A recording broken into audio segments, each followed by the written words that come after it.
स्वागत है आज की ताजा खबरों के शो में जिसका नाम है कोर्ट्स टुडे हिंदी। मेरा नाम है सैयद आमिर हुसैन और मैं आपको बताऊंगा हिंदुस्तान के सभी कोर्ट से आने वाली आज की ताजा अपडेट्स। इन खबरों के बारे में अधिक जानकारी के लिए जरूर जाइए www.livelaw.in पे। वैसे तो इन सारी खबरों के लिंक आपको नीचे डिस्क्रिप्शन में भी मिल जाएंगे।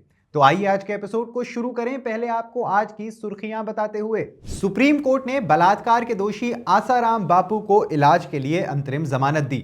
अनुयायियों से ना मिलने की शर्त भी लगाई। इलाहाबाद हाईकोर्ट ने जस्टिस शेखर यादव के वीएचपी कार्यक्रम में दिए गए भाषण के लिए महाभियोग प्रस्ताव के खिलाफ जनहित याचिका खारिज की। रेणुका स्वामी हत्याकांड में एक्टर दर्शन को मिली जमानत के खिलाफ कर्नाटक सरकार ने सुप्रीम कोर्ट का दरवाजा खटखटाया। कोषाध्यक्ष पद पर 10 वर्ष के अनुभव की कोई सीमा नहीं। सुप्रीम कोर्ट ने दिल्ली जिला बार एसोसिएशन में महिला आरक्षण पर आदेश को स्पष्ट किया। तेलंगाना हाईकोर्ट ने फॉर्मूला ई रेस स्कैम केस में बीआरएस एमएलए के.टी. रामाराव के खिलाफ दर्ज एफआईआर रद्द करने से किया इनकार। दिल्ली हाईकोर्ट ने कैट 2024 के परिणामों को चुनौती देने वाली याचिका खारिज की। आज की पहली जरूरी खबर में सुप्रीम कोर्ट ने स्वयंभू बाबा आसाराम बापू को अंतरिम जमानत दे दी है, जो गुजरात की एक अदालत द्वारा बलात्कार के मामले में दोषी ठहराए जाने के बाद आजीवन कारावास की सजा काट रहे हैं। न्यायमूर्ति एम सुंदरेश और न्यायमूर्ति राजेश बिंदल की पीठ ने 7 जनवरी को आदेश जारी किया, जिसमें आसाराम को 31 मार्च 2025 तक चिकित्सा उपचार लेने की अनुमति दी गई। जमानत की एक प्रमुख शर्त यह है कि आसाराम को जोधपुर जेल से रिहा होने पर अपने अनुयायियों से नहीं मिलना चाहिए। वो जोधपुर जेल में अन्य बलात्कार मामले में सजा काट रहे हैं। आसाराम का प्रतिनिधित्व कर रहे वरिष्ठ अधिवक्ता देवदत्त कामत ने मानवीय आधार पर जमानत के लिए दलील देने के लिए उनकी बढ़ती उम्र और दिल के दौरे के इतिहास सहित गंभीर स्वास्थ्य मुद्दों का हवाला दिया। आसाराम को जनवरी 2023 में अपने अहमदाबाद आश्रम में एक महिला अनुयायी के साथ बलात्कार करने के लिए दोषी ठहराया गया था और आजीवन कारावास की सजा सुनाई गई थी। आज की अगली बड़ी खबर में इलाहाबाद उच्च न्यायालय के न्यायमूर्ति शेखर कुमार यादव को हाल ही में 55 संसद सदस्यों द्वारा राज्यसभा महासचिव को सौंपे गए महाभियोग प्रस्ताव का सामना करना पड़ा। यह प्रस्ताव 8 दिसंबर को प्रयागराज में विश्व हिंदू परिषद यानी वीएचपी के एक कार्यक्रम में उनके भाषण के बाद आया, जिससे विवाद खड़ा हो गया था। जवाब में महाअभियोग प्रक्रिया को रोकने की मांग करते हुए इलाहाबाद उच्च न्यायालय में एक जनहित याचिका यानी पीआईएल दायर की गई थी। हालांकि न्यायमूर्ति अतउर रहमान मसूदी और न्यायमूर्ति सुभाष विद्यार्थी की पीठ ने याचिका की स्थिरता पर सवाल उठाते हुए इसे खारिज कर दिया। याचिकाकर्ता वकील अशोक पांडे ने तर्क दिया कि इस मामले ने इस बारे में व्यापक चिंताएं पैदा कर दी हैं कि क्या न्यायाधीशों को भाषण और अभिव्यक्ति की स्वतंत्रता का अधिकार है, लेकिन अदालत ने यह कहते हुए असहमति जताई कि न्यायमूर्ति यादव असुरक्षित नहीं हैं और जरूरत पड़ने पर अपना बचाव खुद कर सकते हैं। कर्नाटक राज्य सरकार ने रेणुका स्वामी हत्याकांड में अभिनेता दर्शन, पवित्र गौड़ा और अन्य सह आरोपियों को जमानत देने के कर्नाटक उच्च न्यायालय के आदेश को चुनौती देते हुए सुप्रीम कोर्ट में याचिका दायर की है।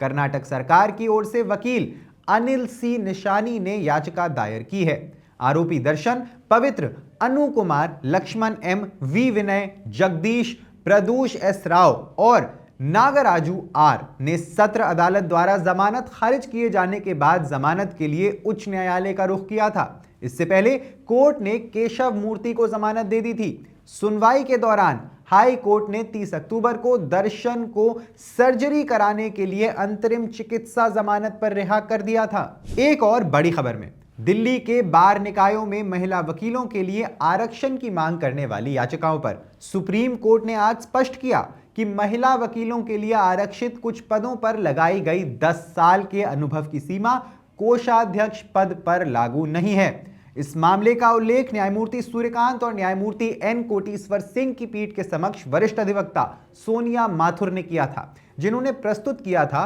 कि दिल्ली बार निकायों में महिला वकीलों के लिए पदों को आरक्षित करने के अदालत के आदेश के कुछ पहलुओं के स्पष्टीकरण के लिए 2 अंतरिम आवेदन दायर किए गए थे। रिटर्निंग ऑफिसर द्वारा आदेश की गलत व्याख्या की जा रही थी।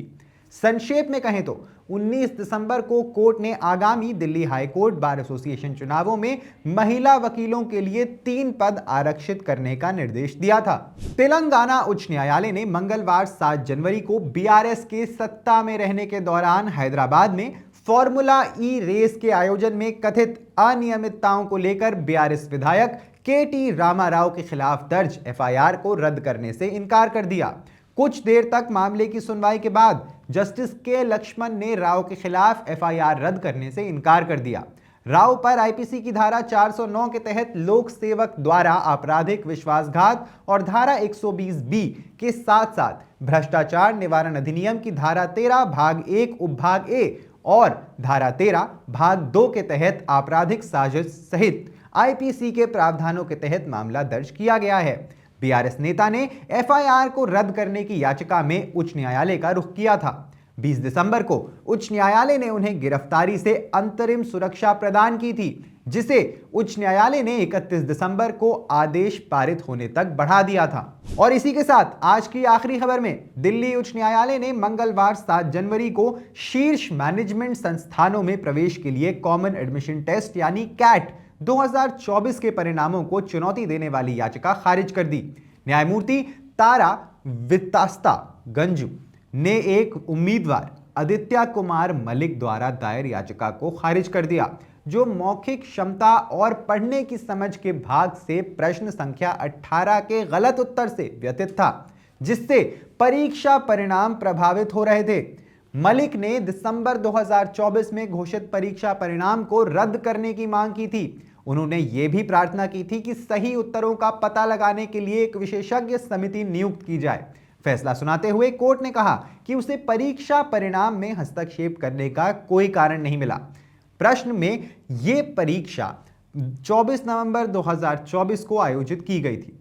अंतरिम उत्तर कुंजी 3 दिसंबर को जारी कर दी गई थी। ज्यादा जानकारी के लिए सब्सक्राइब करिए हमारा YouTube चैनल या विजिट करिए हमारी वेबसाइट www.livelawin, जहां आप इन सारी खबरों के बारे में अच्छे से जान सकते हैं। लाइव लॉ हिंदी पे आपको हिंदी में सारी ताजा अपडेट्स भी मिल जाएंगी। अगर आपको यह वीडियो पसंद आया है तो इसे लाइक करिए और कमेंट करिए अपने व्यूज। हमें YouTube पर सपोर्ट करने के लिए हमारे चैनल को सब्सक्राइब करिए। आप हमें सपोर्ट करके लीगल जर्नलिज्म को प्रमोट कर सकते हैं। धन्यवाद।